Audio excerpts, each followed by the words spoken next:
खिदमत जो है वो टीचिंग ही रही है, और आपने तकरीबन 2 दहाई से ज़्यादा वक्त से बतौर उस्ताद खिदमत अंजाम दे रहे हैं। और फिल वक्त आप अलीगढ़ मुस्लिम यूनिवर्सिटी के अजमल खां तिब्बिया कॉलेज में शोबा कुल्लियात में प्रोफेसर हैं, और साथ ही साथ एचओडी भी। क्या नहीं आ रहा? अच्छा, अब आ रहा? आप यूनानी के बेसिक फंडामेंटल में महारत रखते हैं, और यही आपका एरिया ऑफ थॉट भी है। आपने न सिर्फ यूनानी की खिदमत सिर्फ टीचिंग से की है, बल्कि आप यूनानी के कई दर्जन किताबें भी लिखी हैं, जो न सिर्फ निसाबी तालीम का हिस्सा है, बल्कि आने वाली नस्ल के लिए भी है। मेरी आवाज आ रही सबको? यस सर, आ रही है जी, ओके। आपने तकरीबन 141 से ज़ायद मज़ामीन मुख्तलिफ रसायल व जरायद में पब्लिश किए हैं। आपने 34 अक़वामी और 11 बैनुल अक़वामी कॉन्फ्रेंस में शिरकत की है। ये हमारे लिए और तमाम तलबा व तालिबात के लिए बड़ी खुशकिस्मती की बात है कि ऐसे इल्मी व फ़नी शख्सियत से इस्तिफ़ादा का मौका हासिल हो रहा है।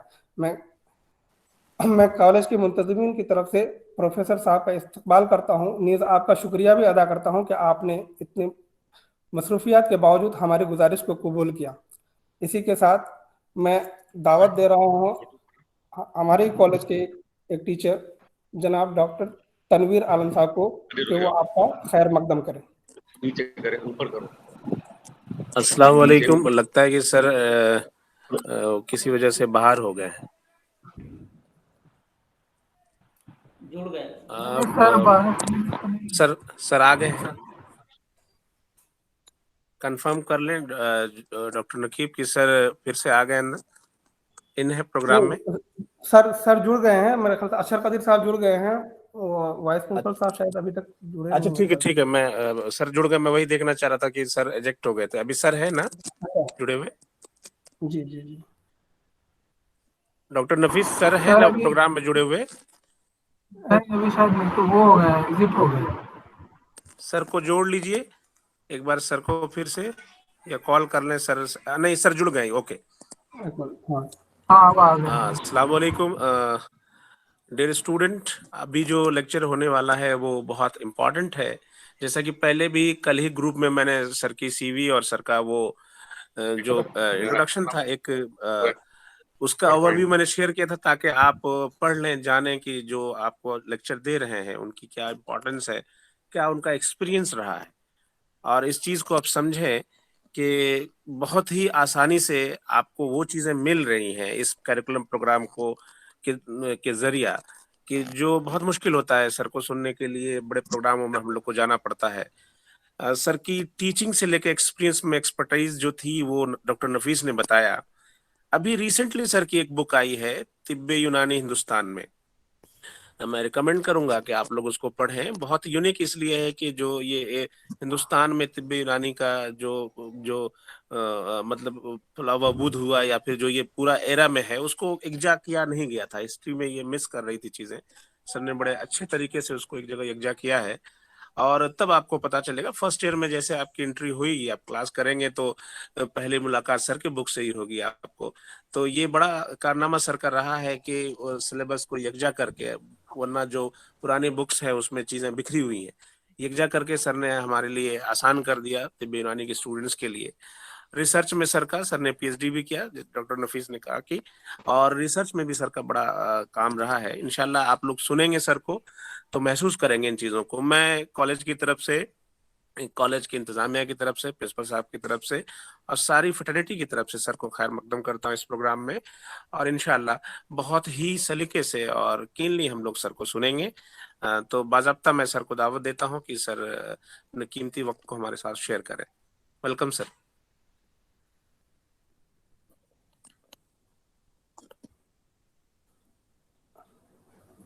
सर को बोलो कि सर अपना माइक अनम्यूट कर दो। तनवीर माइक्रोफोन सर का, हाँ हो गया। जी अस्सलाम वालेकुम व रहमतुल्लाहि व बरकातुहू। वालेकुम अस्सलाम। जी मेरी आवाज? वालेकुम अस्सलाम। अस्सलाम वालेकुम। जी तो बराबर आ रही सर। जी औज़ु बिल्लाहि मिनश शैतानिर रजीम, बिस्मिल्लाहिर रहमानिर रहीम, अल्हम्दुलिल्लाहि रब्बिल आलमीन, वस्सलातु वस्सलामु अला रसूलिहिल करीम। मोहतरम जनाब ज़ियाउद्दीन साहिब, प्रिंसिपल तिब्बिया कॉलेज पटना व सदर शोबे तहफ़्फ़ुज़ी व समाजी तिब, मोहतरम जनाब तबरेज़ अहमद साहब, सदर शोबे मनाफ़िउल आज़ा तिब्बिया कॉलेज पटना, मोहतरम जनाब तबरेज़ किबरिया साहब, hospital superintendent Tibbia college Patna, doctor Nafees Iqbal साहब और जनाब तनवीर साहब और दीगर असातिज़ा इकराम, सबसे पहले मैं आप सब लोगों का इंतहाई तहे दिल से शुक्रगुजार हूँ, मशकूर ममनून हूँ कि आप लोगों ने मुझे CCIM के जरिए मुनाकिदा इस प्रोग्राम का हिस्सा बनाया और मुझे कुछ खिदमत करने का मौका दिया। मैं अपने यहाँ मौजूद होने के लिए आप सबको मुबारकबाद पेश करता हूँ और अपने लिए भी दुआ करता हूँ कि जो काम आपने मेरे सुपुर्द किया उसका कुछ हक अदा कर सकूं। इसके बाद मैं मुबारकबाद देता हूँ PMS के तमाम उन तलबा को कि जिन्होंने पटना तिब्बिया कॉलेज में एडमिशन लिया, हुआ वो फर्स्ट ईयर में हो या सेकंड या थर्ड ईयर में हो, और मुझे ये मालूम हुआ है कि तकरीबन 125 UG स्टूडेंट्स हैं इसके अंदर और 31 जो हैं वो पोस्ट ग्रेजुएट स्टूडेंट्स में तिब्बिया कॉलेज पटना में ज़ेरे तालीम है। मैं तलबा को, स्टूडेंट्स को 3 वजूहात की बिना पर मुबारकबाद देना चाहता हूँ। पहली तो ये मुबारकबाद कबूल फरमाएं कि आपने जिस कॉलेज में एडमिशन लिया है वो हिंदुस्तान के कदीम तरीन कॉलेजों में, मायानाज कॉलेजों में से एक है। आज़ादी से कब्ल जिन कॉलेजेस को हुकूमत ने मंजूरी दी और उनकी सरपरस्ती फरमाई, उसमें से तिब्बिया कॉलेज पटना का पहला और वाहिद कॉलेज है कि जिसको हुकूमत ने मंजूर किया और ये मुसलसल तकरीबन जब से लेके अब तक अपनी खिदमत अंजाम दे रहा है। और दूसरा मुस्तहिक आप इसलिए मुबारकबाद के हैं कि जो लोग पटना के हैं वो तो हैं ही, लेकिन जो लोग बाहर से वहां पर ज़ेरे तालीम होने तिब्बिया कॉलेज में गए हैं वो भी इस बात को जाने कि पटना शहर कितना अजीम है। इसी वजह से इसको पहले अजीमाबाद के नाम से जाना जाता था और इससे इंतहाई तारीख साज शख्सियतें जो जुड़ी हुई हैं 19वीं सदी के अंदर और 20वीं सदी के अंदर आप देखते हैं तो तकरीबन शाद अजीम आबादी और कलीम आजिज जैसे शोरा भी यहाँ पैदा हुए और उन्होंने जो है इल्म अदब की दुनिया में नाम पैदा किया। और दूसरी वजह यह है कि आप जिस कोर्स का हिस्सा बन रहे हैं, जिसकी तालीम और तरबियत से आप मुंसलिक हो रहे हैं, अटैच हो रहे हैं, वो कोई मामूली कोर्स नहीं है, वो कोई आम कोर्स नहीं है, बल्कि अगर हम देखें तो ये वो फन है कि जिसका ताल्लुक इंसानी वजूद से तब से है कि जब से बदने इंसान का वजूद आया, यानी जब से हजरत इंसान दुनिया में आए जब से इसका वजूद है। तारीख पे मैं अभी बात करूंगा। तारीख के 2 पहलू होते हैं, एक तो कहते हैं प्री हिस्टोरिक पीरियड, तारीख कबलस तारीख, यानी जब जब जब जब तारीख जो है वो उसका फन इजाद भी नहीं हुआ था, उससे पहले के जो उलूम फनून है उसमें इल्म तिब का एक वजूद है, चाहे वो दानिस्ता तौर पर हो या गैर दानिस्ता तौर पर हो। तो इंसानियत के ताल्लुक से इंसानी जिंदगी कितनी प्रेशियस है आप देखते हैं, उसकी सेहत और बका के ताल्लुक से ये फन है। और दूसरा, ये इस फन को फन शरीफ भी कहा जाता है क्योंकि ये फन बहैसियत तबीब एक इंसानी हमदर्दी का भी हिस्सा है, यानी इंसानी हमदर्दी, इलाज और मुआवजा, इससे बड़ा कोई नहीं हो सकता कि आप किसी के दर्द को रफा करें। तो मेरे अजीज तलबा, ये फन कोई मामूली चीज नहीं है। आप जिस फन का हिस्सा बन रहे हैं उसकी बहुत सी जिम्मेदारियां भी हैं। तो दूसरा तो आपका ये मुबारकबाद आपको कि आप दुनिया में जिन फनून को आला व अफजल माना गया उसका हिस्सा बन रहे हैं।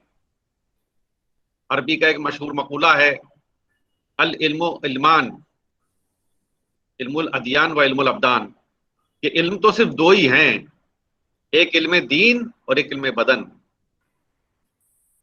इल्म बदन जो है वो इंसान को जिंदा रखता है और इल्म दीन इंसान को इंसान बनाता है, और इनका आपस में बड़ा चोली दामन का साथ है। तो हमें यहाँ दो तरीके की तालीम और तरबियत हासिल करनी है अगले 5 साल में, और जब तक भी आपका कैरियर चलेगा और जब तक भी आप बहतियत मालिक जो है वो खिदमत खल्क अंजाम देंगे। एक तो इस इल्म का जो है फन्नी इल्म आपको हासिल करना है, और एक तिब्बी अखलाकियात को मलहूज़ नजर रखना है। जहां तक तिब्बी अखलाकियात का सवाल है और ये फन शरीफ कैसे है, उस पर अगर मैं बात करूंगा तो लंबा हो जाएगा। लिहाजा मेरी एक किताब है तारीख तिब्ब अखलाकियात, आपके कॉलेज में मौजूद होगी। उसमें जो अखलाकियात का चैप्टर है उसको आप पढ़िए, उसमें आपको पता चलेगा कि मुतअल्लिमीन और मुअल्लिमीन यानी टीचर्स और तुलबा का कैसा करैक्टर होना चाहिए, उनके औसाफ कैसे होना चाहिए, और उसमें बहवाला ये बात दर्ज की गई है कि किस तरीके से जो है हमें अपना करैक्टर को ढालना है। अब मैं जरा जो मेरा मौजू है उसकी तरफ आता हूं। मुझे जो मौजू दिया गया, जो टॉपिक दिया गया, वो कुछ इस तरह से है कि history and philosophy of tib and आंसू।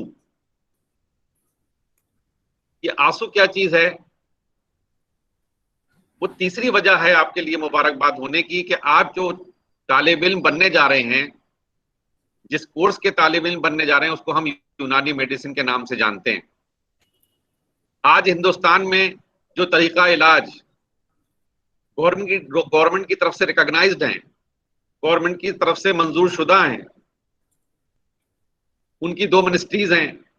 एक तो ministries of health and family welfare है, जिसके अंदर एलोपैथिक तालीम के तमाम निज़ाम और कॉलेजेस आते हैं, और उसके अलावा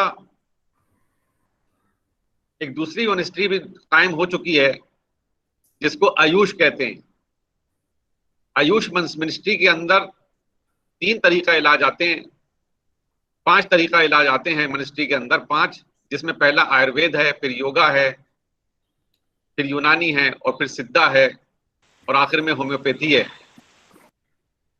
और अगर आप उसको देखेंगे तो गवर्नमेंट की सतह पर ये तमाम 6 के 6 तरीका इलाज, एलोपैथी, आयुर्वेदिक, यूनानी, सिद्धा, योगा, होम्योपैथिक, इनमें कहीं कोई फर्क नहीं है। We are parallel to each other on the basis of the recognition, on the basis of the rights to practice in India. लिहाजा आप इस बात को समझें कि आपने जिस कोर्स में एडमिशन लिया है वो गवर्नमेंट की सतह पर, अवामी सतह पर, समाजी सतह पर उसका मुस्तकबिल इंतहाई रोशन है। यहां मैं शुरू में इस बात को अर्ज कर दूं, थोड़ा सा मैं इस बात को बता दूं कि यूनानी मेडिसिन के बाद आपका स्कोप क्या है, इसका स्कोप क्या है, इसका मुस्तकबिल क्या है।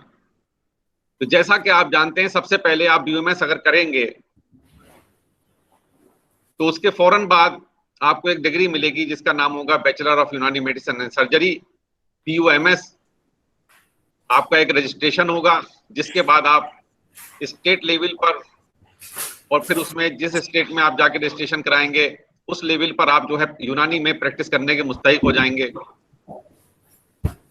वहां पर किसी एम्प्लॉयर की जरूरत नहीं है, आपका सिर्फ रजिस्ट्रेशन काफी होगा, और आप अपने मतलब की तमाम उसूल और ज़वाबित को पूरा करने के बाद प्राइवेट प्रैक्टिस करने के मुस्तहिक हो जाएंगे, जो कि इंतहाई आज के दौर में एक किसी नेमत से कम नहीं।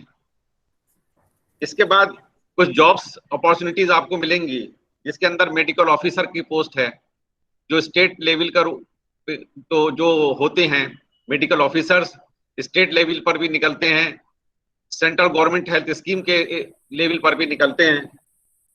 हॉस्पिटल्स के अंदर आरएमओस की जॉब भी निकलती हैं।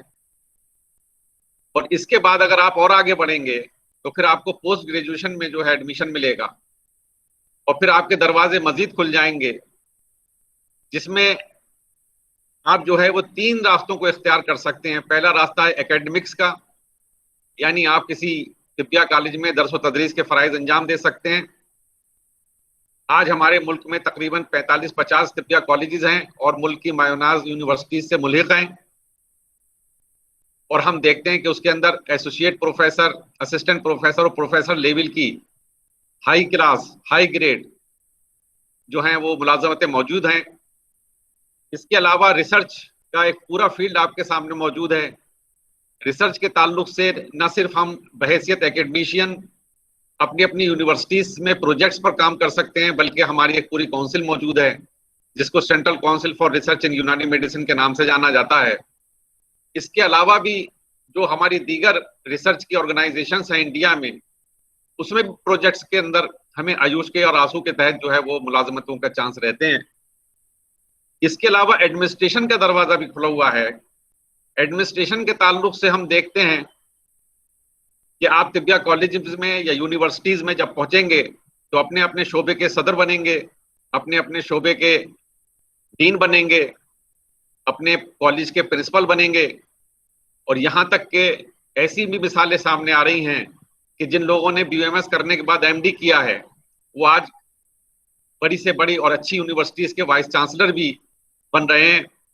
जिसकी जिंदा मिसाल ये है कि हमारे एक senior colleague doctor Mustahsan Jafri साहब, जिन्होंने BUMS किया, फिर अलीगढ़ मुस्लिम यूनिवर्सिटी से इल्मुल अदविया में PG किया, फिर उन्होंने जो है जामिया हमदर्द में दरस व तदरीस के काम अंजाम दिए, और उन्होंने national institute of Unani medicine Bangalore में डायरेक्टरशिप के भी फ़राइज़ अंजाम दिए, और आज वो इस वक्त जामिया हमदर्द के वाइस चांसलर के फ़राइज़ निभा रहे हैं। ये हमारे लिए फ़ख्र की बात है।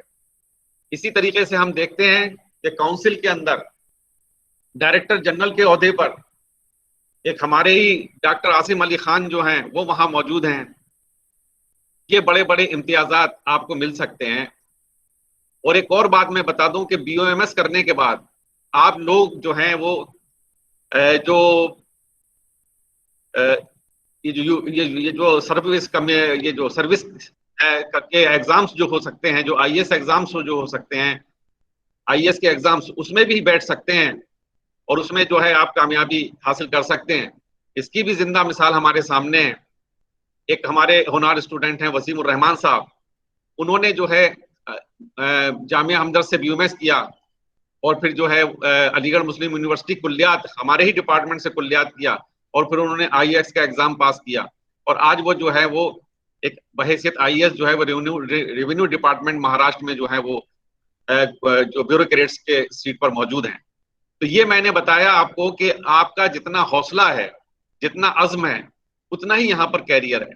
आप ये मत समझिए कि यूनानी मेडिसिन जो है वो किसी चीज में ऐसी है कि आपका कोई कैरियर को बंद करता है, बल्कि ये एकदम रोशन मुस्तकबिल की दलील है। अब मैं आता हूं अपने खास मजमून पर, और इस वक्त मेरा जो मुखातिब हैं लोग हैं, मैं यहाँ पर जरा मुंतजमीन से ये बात भी रिक्वेस्ट कर दूं कि तलबा की हौसला अफजाई के लिए अगर एक लेक्चर वसीम उर रहमान साहब का हो जाए जो IAS के फ़राइज़ अंजाम दे रहे हैं, तो उनके लिए बड़ा बूस्ट साबित होगा। ये आप नोट कर लीजिए, उनसे रिक्वेस्ट करके वो उनसे बात भी कर सकते हैं और वो बता सकते हैं कि कैसे कैसे उन्होंने BUMS किया, फिर MD किया, और उसके बाद उन्होंने IAS का एग्जाम क्लियर करने के बाद और वो इस जगह तक पहुंचे, ताकि हम चाहते हैं कि मुस्तकबिल में हमारे दूसरे जो तलबा हैं वो भी इस कारनामे को अंजाम दें। अब यहाँ पर मैं बात को कहना चाहता हूँ कि जहां तक फर्स्ट ईयर का ताल्लुक है, फर्स्ट ईयर में जब तालिब इल्म आता है तो वो नीट का एग्जाम तैयार करके आता है, वहाँ के एग्जाम की प्रिपरेशन करके आता है, और इसमें कोई शक नहीं है कि उसके सामने जो है वो MBBS का एक गोल होता है, और वो MBBS में ट्राई करता है, जो मशहूर मारूफ एक मेडिकल कोर्स है। लेकिन किसी वजह से वहाँ उस एडमिशन नहीं होता, और उसके बाद उसका जो नंबर है वो BUMS या आयुर्वेद जैसी हमारे जो है इंडिजिनस सिस्टम ऑफ मेडिसिन में उसका जो है वो एडमिशन हो जाता है। क्योंकि मैं भी एक साइंस का स्टूडेंट था और मेरे साथ भी ये चीजें गुजर चुकी हैं कि जब मेरा एडमिशन 1983 में BUMS में हुआ तो मैं साइंस का स्टूडेंट था, मुझे कोई अरबी मंतिक फलसफे से कोई सरोकार नहीं था, और जिस वक्त मुझे ये पढ़ाया गया तो मैं भी इंतहाई परेशानी में मुब्तला हो गया था, और हर स्टूडेंट के साथ ये होता है फर्स्ट ईयर में। तो मेरे 2-3 घंटे उनको यही समझाने के लिए मैं रखता हूँ कि इसको कैसे टैकल किया जाए।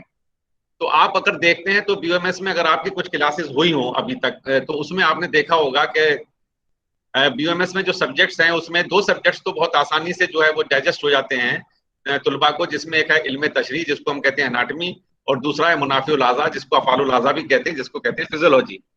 लेकिन जो स्टूडेंट्स को सबसे ज्यादा परेशानी होती है वो अरबी पढ़ने में, मंतिक व फलसफा पढ़ने में और उमूर तबिया पढ़ने में होती है। और फिर सेकंड ईयर में कोर्स तारीख तिब्बी है। तो ये जो कोर्सेज हैं उनके लिए गिरा होते हैं, उनकी तबीयत पर उनको जो है जरा से कुछ अकबड़ लगते हैं। लेकिन देखिए ऐसा है, जैसे मैंने अभी बताया आपको, मैंने मुबारकबाद दी, 3 मुबारकबादें मैंने आपको दी कि पहले तो आप तबिया कॉलेज पटना के स्टूडेंट हैं, फिर मैंने आपको उससे बताया ये आप इस फन शरीफ के स्टूडेंट हैं, फिर मैंने बताया कि आपका मुस्तकबिल इतना दरख्शां है। लेकिन ये किसी कामयाबी को किसी भी रास्ते से हासिल करना आसान नहीं होता, उसके लिए मेहनत करनी पड़ती है, उसके लिए जो है अपना वक्त लगाना पड़ता है। लिहाजा इस फन को हासिल करने के लिए भी इसके कुछ तकाजे हैं, तिब्बे यूनानी की तालीम हासिल करने के लिए उसके कुछ तकाजे हैं, उसके लिए आपको अपना कुछ माइंड को प्रिपेयर करना पड़ता है। उन तकाजों को पूरा करने के लिए अगर हम देखते हैं तो तिब की तालीम के लिए कौन कौन सी चीजें बुनियादी जरूरतें हमारे लिए हैं जो एक तालिब इल्म को आना चाहिए अगर उसको तिब्बे यूनानी की तालीम हासिल करनी है, और खासतौर से उमूर तबिया, कुल्लियात अदबिया, नब्ज बौलो बराज, उसूल तशखीस व तशखीस जैसी चीजों पर अगर उसको कमांड हासिल करना है तो कौन कौन से मज़ामीन उसको जो हैं वो आने चाहिए। तो उसके लिए एक ट्रायंगल मैं बनाता हूं, मैं आपको अभी अगर अपने लेक्चर के लास्ट में कुछ स्लाइड्स भी मैं आपको दिखाऊंगा।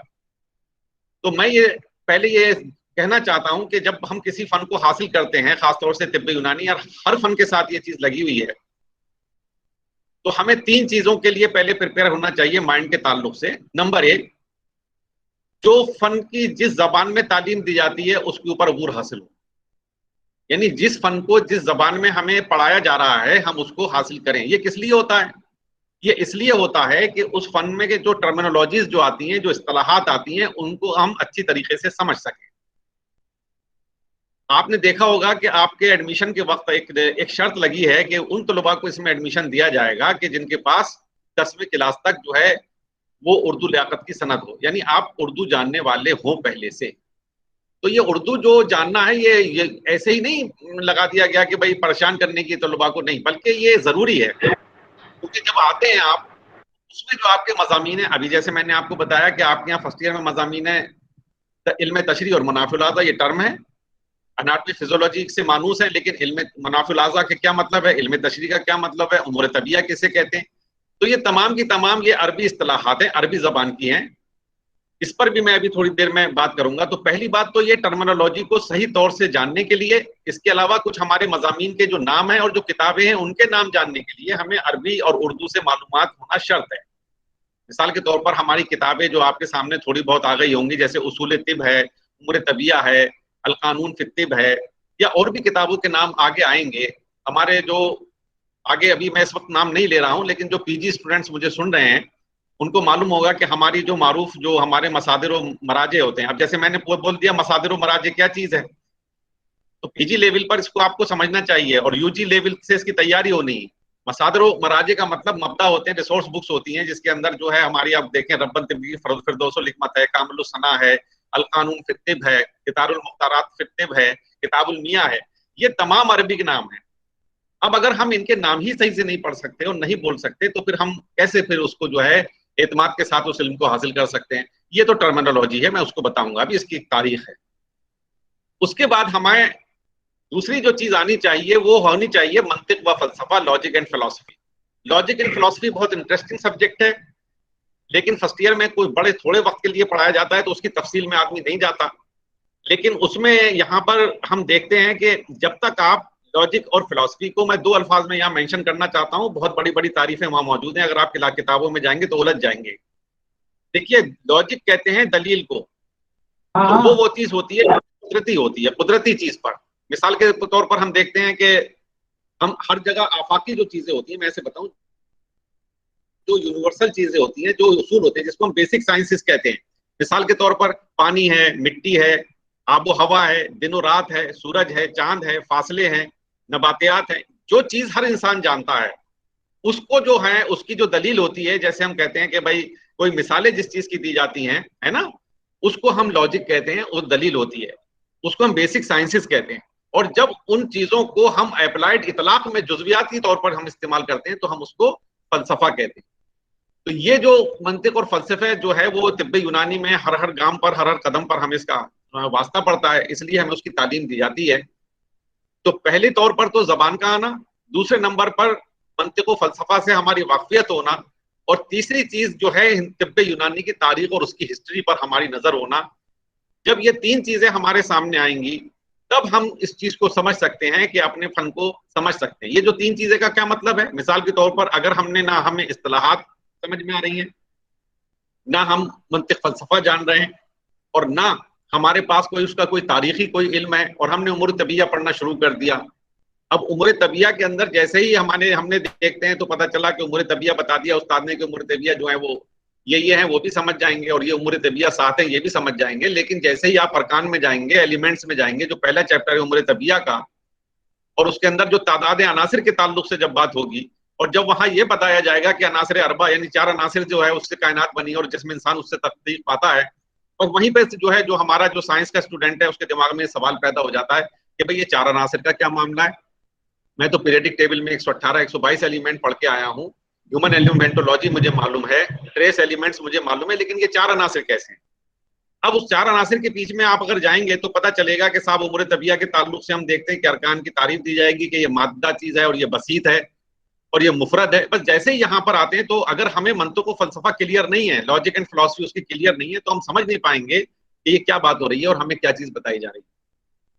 लिहाजा हम ये देखते हैं कि ये हुआ कैसे। अब मैं जरा सी तारीख पे जाता हूँ और उसके बाद कंसेप्ट आपके क्लियर होते चले जाएंगे। देखिए, मैंने जैसे आपको बताया कि तिब्बे यूनानी की तारीख कहाँ से जाती है।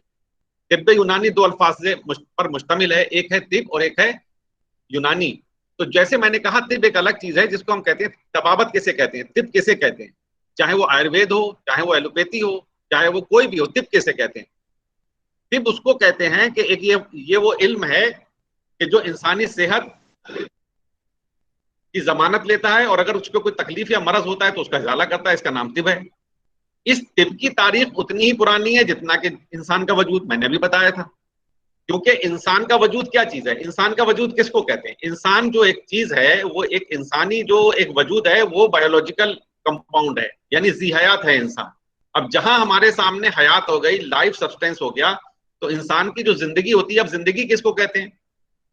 जिंदगी जो है वो बीच का फासला है पैदाइश से लेके मौत तक का, यानी जो भी कभी कोई जी हयात जब से पैदा होता है और उसकी मौत तक, वो जो एक बीच का एक जो हयात है, उसको फासले को, उसको हम लाइफ कहते हैं। उसी को जो है वो, अगर वो अमीबा भी हो सकता है, यूनिसेलुलर मल्टीसेलुलर भी हो सकता है, या कोई और भी जानदार दूसरा हो सकता है, इसलिए उसके इल्म को हम बायोलॉजी कहते हैं। बायो मीन्स हयात, लॉजी मैंने इल्म तिब, यानी इल्म तिब को अगर हम पीछे ले जाएं तो उसमें सभी चीज आ जाती है। इसीलिए हम देखते हैं कि इल्म तिब, तिब्बे यूनानी हर चीज का अहाता करती है, चाहे वो नबातात है, चाहे जमादात है, यानी इंसानी माहौल को लेके चलती है।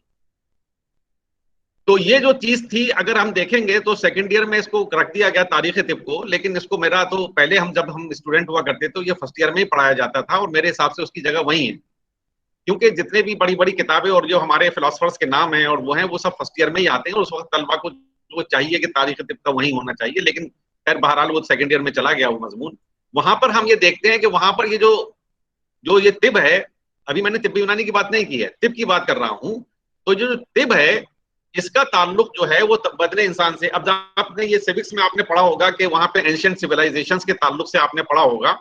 इन एंशिएंट सिविलाइजेशंस के अंदर जब हम देखते हैं तो वहां पर आप देखेंगे कि सिविक्स में आपने पढ़े होंगे, जैसे हड़प्पा मोहनजोदाड़ो की तहजीब, और साथ चाइनीज तहजीब और मिस्री तहजीब और यूनान की कदीम तहजीब। ये तहजीब क्या होती है? ये तहजीब वो चीज होती है जब इंसान पहले जमाने में रहते थे और वहां पर कभी जो एक जगह इजमा हो जाता था।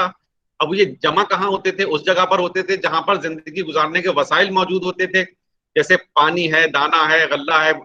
तो जहां जहां ये चीजें दस्तयाब होती रही, खासतौर से मैदानी इलाकों में और दरियाओं के बराबर में, वहां पर इंसान ने अपनी बस्तियां डेवलप कर ली और उन्हीं को जो हम देखते हैं तो वही कदीम हम सिविलाइजेशन के नाम से जानते हैं। तो तिब्बे यूनानी के सिलेबस में भी ये सिविलाइजेशंस मिलती हैं हमें, जिसके अंदर बाबली तिब का जिक्र मिलता है, मिस्री तिब का जिक्र मिलता है, चाइनीज तिब का जिक्र मिलता है, हिंदी तिब का जिक्र मिलता है, ईरानियन तिब का जिक्र मिलता है और तिब्बे यूनानी का जिक्र मिलता है। अब ये तिब्बे यूनानी क्या है? तिब्बे यूनानी का ताल्लुक जो है वो यूनान से है। उससे पहले जो दीगर तमाम की तमाम जो तिबे हैं उसके अंदर जो जिंदगी और मौत के जो असबाब हैं वो साइंटिफिक नहीं थे, वो मुदल्लल नहीं थे, वो लॉजिकल नहीं थे, बल्कि उसके अंदर इंसान को पहले के अंदर अगर आप देखते हैं हिंदी तिब है, चाइनीज तिब है, उस किताब में आप देखेंगे, आप अगर पढ़ें तो उसके अंदर बहुत सी बातें हैं, लेकिन वहां पे दो चीजें ये हुआ करती थी कि देखिए मैंने आपसे बताया कि इंसान का जो एक तो इल्म दीन है, इल्म दीन में क्या है, जब शुरू का इंसान था वो ताकत, जिस चीज में भी ताकत होती थी उसको वो खुदा मानता था, उसकी पूजा करता था, और जिस चीज पे उसपे परेशानी होती थी, अब ताकत अगर वो फायदेमंद है तो उसको खुदा और देवता मान लिया करता था, और अगर वो ताकत जो है उसको मुजिर पहुंचा रही है तो उसको वो जो है राक्षस या वो शैतान या डेविल से जो है वो उसको मुराद कर दिया करता था। तो आप जब मिस्री तिब में जाएंगे, बाबली तिब में जाएंगे, तो उस वक्त की इतनी डेवलप साइंस नहीं थी, उसके अंदर यही चीज थी कि उसके अंदर जो तबीब हुआ करते थे वो मजहबी पेशवा हुआ करते थे। यानी जैसे हम देखते हैं कि वो इल्म दीन के माहिर भी और इल्म बदन के माहिर भी हुआ करते थे। तो उस जमाने में वहां पर अगर कोई मरीज आ गया तो दुआ, तावीज, झाड़ फूंक से ही इलाज हुआ करता था। और अगर वहां पर ये समझते थे कि उसको जो है किसी अच्छी चीज की जरूरत है तो वहां पर मंदिरों में जाकर पूजा अर्चना इबादत होती थी, और अगर ये समझते थे कि इसके ऊपर कोई भूत भूत है, प्रेत है, तो वहां से उसको वो झाड़ फूंक कर दिया करते थे। लेकिन ये जब 2,500 साल का जमाना आया, 460 बीसी का वक्त आया कब्ल मसीह का, तो उस जमाने में आप देखें कि जो एक पूरा मिलेनियम है कब्ल मसीह का तीसरा, वहां से हम देखते हैं उल्टा चलता है दूसरा, यानी 2000 साल कब्ल मसीह, 3000 साल, फिर 2000 साल, फिर 1000 साल।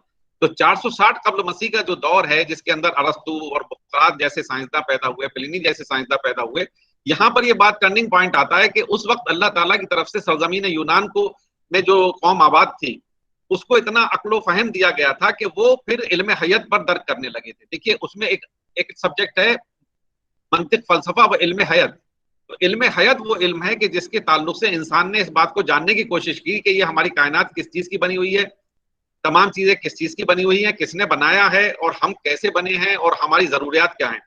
बस उसी जमाने में जो साइंटिस्ट थे तो सबसे बड़ा जो अल्लाह ताला ने उनको जो अक्ल फहम दिया, तो उसमें आप देखते हैं कि कुछ देवी देवताओं के और हमारे इस्लाम के ताल्लुक से कुछ हमारे जो पैगंबर हैं उनके भी नाम आते हैं, जैसे हजरत इदरीस अलैहिस्सलाम का नाम आता है। उनके जरिए अल्लाह ताला ने इंसान को ये इल्म सिखाया, और उनके जरिए जो है आप ये देखते हैं कि पूरी दुनिया में सबसे पहले जो साइंटिफिक फिलोसफर जो पैदा हुए वो सरजमीन यूनान से पैदा हुए, जिसके अंदर आप देखते हैं सुकरात है, यूनान का जो है अरस्तु है, और ये बुकरात है। ये तीन नाम मैं लेकर, वैसे तो बहुत बड़ी एक फहरिस्त है। उन लोगों ने, अब जैसे अरस्तु का आप नाम सुनते हैं, अरस्तु का जो मैदान था वो इल्म हयत था, पूरा वो कायनात का इल्म हयत था, कैसे बनी कैसे नहीं बनी। वो इतना आफाकी फलसफी है कि उसने ही कुछ जो है वो कौन सी चीज किस चीज से पैदा होती है, कैसे बनती है, उसका फलसफा दिया, जिसको फलसफा वजूद के नाम से जाना जाता है। उसी पीरियड के बाद जो है बुकरात वहां पैदा हुआ। बस बुकरात का कारनामा यह है कि उसने जो है बदने इंसान और उसके असबाब के ऊपर काम किया। बदने इंसान का कैसे बनता है, उसके असबाब क्या हैं, बुकरात ने उसके ऊपर काम किया, और काम करने के बाद उसने जो है कुछ जो है अपना मैदान कार ही जो है वो तिब बनाया। इसलिए उसको जो है फलसफी और तबीब कहते हैं, शौरा आफाक फलसफी और तबीब कहते हैं। इस बात को तलबा नोट कर लें कि बुकरात को हिप्पोक्रेट्स कहते हैं, और हिप्पोक्रेट्स को अबीतिब यानी फादर ऑफ मेडिसिन के नाम से जाना जाता है, जिसका जमाना जो है 460 से 377 कब्ल मसीह का है। और यही वो मायानाज तबीब है कि जिसके यहीं से ही जो है वो तिब्बे यूनानी का बाज़ाब्ता आगाज होता है। इसको भी आप नोट कर लें, मैं जो कह रहा हूं कि बुकरात के जमाने से तिब्बे यूनानी का बाज़ाब्ता आगाज होता है। बुकरात से कब्ल जो है वो जमाना वो एक तिब का जमाना है, उसमें आप यूनानी नहीं लगा सकते। लेकिन बुकरात के जमाने से, उससे पहले की आप चीजें मिलती हैं, अगर आप देखेंगे किताबों में तो बुकरात से पहले भी अस्कलिबूस का नाम मिलता है, अस्कलिबूस अव्वल तबीब अव्वल कहलाता है। लेकिन वहां पर भी लॉजिक से बहस नहीं थी, वहां पर भी नजरियात थे। लेकिन बुकरात ने जो है वो साइंटिफिक बेसिस के ऊपर जिसमें इंसान को पढ़ा और उसकी जो है वो तबलीग की। अब बुकरात ने कौन कौन से नजरियात दिए थे? बुकरात ने नजरियात सबसे पहले तो ये उसने जो है अरस्तु और बुकरात इन दोनों से मिलकर जो है तिब्बे यूनानी का खमीर तैयार हुआ। अरस्तू ने यह बताया कि हमारा जो आलम है ये मादी है। मादी किसको कहते हैं? मादी वो चीज होती है जो हमारे सेंसेस की के अंदर गिरफ्त में आ जाए। सेंसेस को किसको कहते हैं? इस वक्त तो हमारे पास बहुत से टूल्स एंड टेक्नोलॉजीज आ गई हैं, लेकिन इब्तिदा से ही इंसान के जो है 5 जो हवासे खमसा जिसको कहते हैं, 5 स्पेशल सेंसेस, उसी से इंसान ने तमाम इल्म फन हासिल किए हैं। तो हम देखते हैं कि मंतिक के अंदर सबसे पहले उलूम अक़लिया का नाम दिया गया और वहीं ये बात बता दी गई, इंसान के पास 5 चीजें हैं कि जिनसे वो इल्म हासिल करता है और वो अपने फहम में उसको सरायत करता है। वो 5 चीजें कौन सी हैं? आंख है, नाक है, कान है, जबान है और जिल्द है। ये तमाम हमारी जो 5 चीजें हैं ये कहलाते हैं 5 सेंसेस। बुकरात ने इस बात को कहा, अरस्तू ने भी इस बात को कहा, दोनों, अरस्तू ने खास तौर से, कि जो चीज इन सेंसेस से हम महसूस कर सकते हैं वो मादा है, बस वो मैटर है। आज की साइंस के अंदर ये बात जरा गौर से सुनिए कि आज जो साइंस जो मैटर की तारीफ करती है वो ये करती है कि matter is the thing which occupies the space and has a mass, यानी मैटर वो है जो कि वजन रखता है, शुक्ल रखता है और जगह जो है वो घेरता है। लेकिन जो हमारे फिलासफा की दी हुई तारीफ जो है कि जो चीज हमारे इन 5 सेंसेस के इदराक में आ जाए उसको मादा कहते हैं, वो ज्यादा बेहतर है। क्योंकि इसी के तौर से हम देखते हैं जो आग है, हमारी आग जिसको उनसुर नार कहते हैं, वो इस वजह से इदराक में आती है। हालांकि ना आग का कोई उसका वजन होता है आग में और ना वो कोई जगह घेरती है, लेकिन चूंकि हम उसको हरारत को, आग को, गर्मी की तपिश को महसूस कर सकते हैं, इसलिए हम उसको जो है मेटलिस्टिक कहते हैं। चुनाचे उसने, बुकरात ने और अरस्तू ने इन चीजों को देखा और उस वक्त से जो है वो मवालिद सलासा मुफरद, मवालिद सलासा मुरक्कब तो सबको मालूम है, नबातात, जमादात, हैवानात, लेकिन मवालिद सलासा मुफरद जो है वो 3 होते हैं, जिसको हमने कहा हवा, पानी और मिट्टी। ये मादे की 3 अक़साम वहां से बताई गई और उसके बाद जो है उसके अंदर ये बताया गया कि इन्हीं के खमीर से तमाम चीजें बनती हैं और इंसान का बदन भी बनता है। अब यहाँ ये बात आपको नोट करने की है जो किताबों में नहीं मिलेगी, कि ये जो 3 चीजें थी, चाहे वो हवा है और ये जो पानी है और मिट्टी है, ये जो जितने भी एलिमेंट्स हमारे होते हैं आज भी, उसको हम कहते हैं गैसियस एलिमेंट्स, लिक्विड्स एलिमेंट्स हैं और सॉलिड एलिमेंट्स, ये वहीं की देन है। लेकिन उसके अंदर जो एक हरारत जो चीज आती है, जो हमारे, आप उम्र तबिया में पढ़ेंगे अरकान अरबा का नजरिया, जिसके अंदर नार भी है, वो असल में बायोकेमिस्ट्री वहां मुराद है। बायोकेमिस्ट्री यानी जी हयात का जो जिस्म होता है उसके अंदर जो एलिमेंट होते हैं उसमें 4 एलिमेंट होते हैं। कोई भी जी हयात होता है, चाहे वो इंसान है या दूसरी चीजें हैं, जो भी हरकत करता है, एनिमल, उसके अंदर 4 चीजें पाई जाती हैं, जिसके अंदर आग भी है, पानी भी है, हवा भी है, मिट्टी भी है। ये सब समझने में हम लोगों को प्रॉब्लम होती है। तो बायोकेमिस्ट्री जिसमें होती है उसके अंदर एक हीट होती है जिसको हम कहते हैं इन्नेट हीट, जो हम बदनी हरारत, जिसको हरारत गरीजिया के नाम से आप पढ़ेंगे, ये वो चीज है कि जब तक ये कायम रहती है, जब तक वजूद इंसान का रहता है। लिहाजा बुकरात ने इन सब चीजों को लिया। अब असबाब वजूद में अरस्तू ने 4 चीजों को रखा कि 4 तरीके के असबाब होते हैं। इसको आप पढ़ेंगे आराम से, वो किताबों में पहले, लेकिन इस पर ज्यादा जोर नहीं दिया जाता। लेकिन असबाब वजूद में नंबर 1 अरस्तू ने कहा कि इंसानी बदन या कोई भी चीज, चाहे वो नबातात, जमादात, कुछ भी हो, उसके बनने में सबसे जरूरी चीज है मैटर, यानी मादे का होना सबसे पहले जरूरी है। तो उसको कहा उसने असबाब मादिया। उसके बाद असबाब सोरिया, असबाब सोरिया उसने कहा कि उनका कंपोजिशन, कॉन्स्टिट्यूशन, वो बहुत जरूरी है, जिसको आज हम कहते हैं उसकी नौयत, यानी नौयत अगर हम देखते हैं, जैसे हम कहते हैं डीएनए, जिसका हम कहते हैं डीएनए, वो जरूरी है। उसके बाद उसने ये कहा कि इसके बाद उसका कंपोजिशन, यानी उसके एनर्जीज, जो कि उसके अंदर असबाब फाइला यानी एनर्जीज का होना उस पर जरूरी है। और उसके बाद उसने आखिर में ये कहा कि असबाब तमामिया यानी अफाल, यानी किसी भी वजूद के वजूद होने के लिए 4 तरीके के असबाब चाहिए। नंबर 1 असबाब मादिया, नंबर 2 असबाब सोरिया, नंबर 3 असबाब फाइलिया और नंबर 4 असबाब तमामिया। यानी इंसानी वजूद जो है किस चीज पर डिपेंड है? या एक तो उसका बदन होना चाहिए, फिर बदन के बाद इंसानी खिलकत का नौयत, यानी उसकी जो नौयत है वो बदन इंसान की होनी चाहिए, वो खवास इंसान के होने चाहिए, मिजाज इंसान का होना चाहिए। जैसे मिसाल के तौर पर हम देखते हैं क्रोमोसोम्स, आप जानते हैं डीएनए क्रोमोसोम्स 23, 46, इसी चीज को सोरिया कहा गया। फिर उसके अंदर हमारी जो पावर्स हैं इंसान के अंदर, जो हमारी जो एनर्जी है वो उसको होना चाहिए, जिसको हम आजकल कहते हैं कैलोरी वगैरह या जो भी हमारी ग़िज़ा है वो उसकी होना चाहिए। लेकिन इनके बाद इंसान का जो ऑर्गन है और जो बदन है उसके जो काम है, अगर वो उस काम पर पूरी तरीके से कादिर है तब उसको हम सेहतमंद इंसान कहेंगे। अगर वो अपने पूरे कामों पर कादिर नहीं है तो वो इसका मतलब है वो सेहतमंद नहीं है, बल्कि वो लासेहत की हालत है। इंसान की हालात 3 चीजों पर डिपेंड कर रहे हैं, तिब्बा ने बताया, एक तो सेहत, एक मरज और एक बीच की हालत। चुनांचे अब हम देखते हैं कि उमूर तबिया की जो पहली किताबें हैं, जो कुल्लियात है जिसको हम कहते हैं शोबा कुल्लियात, बहुत इंपॉर्टेंट इसका शोबा है, उसको समझना चाहिए अगर आपको तिब को समझना है। इसमें बड़े बड़े मोटे तौर पर यह लिखवाया गया कि यहाँ पर जो है 4 चीजें पढ़ाई जाएंगी। नंबर 1 उमूर तबिया। उमूर तबिया मतलब फैक्टर ऑफ फाइसिस। तिब कहते हैं फिजिक को, PHYSIC फिजिक, ये तिब कहलाता है, यानी जो कि मास होता है बॉडी का। और जो फंक्शनल सब्सटेंस है, जो सलाहियत है, उसको फाइसिस कहते हैं, वो कुव्वत है, PHYSIS फाइसिस। लिहाजा हम जब देखते हैं कि तबीयत, तो पहला मवालिद सलासा मुफरत का नजरिया जो है वो बुकरात ने लिया और माखूज किया उसने असबाब वजूद से। उसके बाद असबाब फाइलिया के अंदर तबीयत का नजरिया उसने दिया। बुकरात ने ये बात कही कि तबीयत जो है वो एक सलाहियत है जो कि कुदरती तौर पर हर सी हयात में पाई जाती है, इंसान में भी पाई जाती है। और जो तबीयत जो है वो 3 तरीके से काम करती है। एक तो ये बदन की निजामत करती है, नंबर 2 बदन के अंदर जो चीजें मरज की हालत में या किसी और वजह से नक्स पैदा हो जाते हैं उसको रिमूव करती है, इस्लाह बदन का काम करती है। और नंबर 3, अगर कभी किसी बदन के ऊपर किसी बीमारी या जरसूमे का हमला होता है तो उससे मुदाफियत करती है। तो पहला कंसेप्ट जो है मादी कंसेप्ट हुआ, अनासिर का कंसेप्ट हुआ। दूसरा कंसेप्ट तबीयत का हुआ। तीसरा कंसेप्ट जो है वो कुव्वत का हुआ। और चौथा कंसेप्ट जो है वो फेल का हुआ। कुव्वत असल में क्या चीज है? कुव्वत उसी को चीज को है जिसको हम फैकल्टीज कहते हैं। इसी से उमूर तबिया माखूज है। इसीलिए तबीयत के ताल्लुक से इन उमूर को उमूर तबिया कहा जाता है, जो कि 7 हैं। नंबर 1 अरकान, नंबर 2 मिजाज, नंबर 3 अखलाक, नंबर 4 आजा, नंबर 5 अरवा, नंबर 6 हुआ, नंबर 7 अफाल। अब आप जरा देखिए तरतीब इसकी कितनी खूबसूरत है। नंबर 1 अरकान पता चलने चाहिए कौन से अरकान है जिसके अंदर आपको पढ़ाया जाएगा। अरकान, उसका फिर एक मिसाल है। ये सब इस वक्त इतना टाइम नहीं है क्योंकि मैं समझता हूँ 1 घंटा है मेरे पास।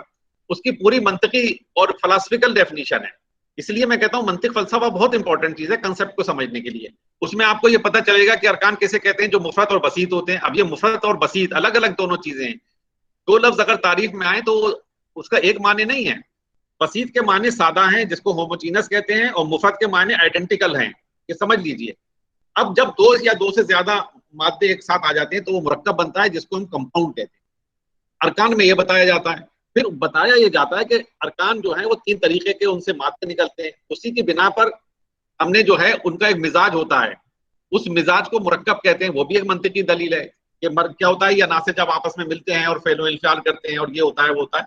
इस वक्त बताने का वक्त नहीं है, लेकिन जब आप उसको पढ़ेंगे तो उससे एक मुरक्कब बनता है और उसके अंदर जिस मादे की कसरत होती है वो वैसी मवाद जो है वो तख्लीक पा जाता है मुरक्कब की हैसियत से। लिहाजा हम देखते हैं कुछ मुरक्कब गैसियस होते हैं, कुछ सयाल होते हैं और कुछ जामिद होते हैं। लिहाजा बुकरात ने इस बात को कहा कि बदन इंसान के अंदर सबसे ज्यादा जो है वो सयाल मादा होता है, जिसको उसने अखलाक का नाम दिया। और उसने कहा कि बदन इंसान के अंदर अखलाक होते हैं जिसमें 4 तरीके के अखलाक उस वक्त उसने बताए और रंगों की बिना पर उसने उसको तकसीम किया। उसने कहा कि एक लाल रंग का मादा होता है जिसको हम दम कहते हैं, खिलते अहमर। एक सफेद रंग का है जिसको खिलते अबियस कहते हैं। एक जो है जर्द रंग का है जिसको खिलते सफरा कहते हैं। और एक स्याह रंग का है जिसको हम खिलते सौदा कहते हैं। अब ये इंतहाई इंपॉर्टेंट इसलिए चीज है क्योंकि जब हम देखते हैं कि इंसान के लिए कुव्वत जरूरी है, फाइल जरूरी है, उसके लिए एनर्जी चाहिए। एनर्जी कहाँ से आती है? जिस तरीके से हम देखते हैं कि बिल्कुल इसी तरीके से चीजें, उम्र तबिया क्या चीज है? वो है कि जिसने उम्र तबिया का दूसरा नाम असबाब मुकव्विमा भी है। मुकव्विमा का मतलब ये कयाम करने वाले उमूर।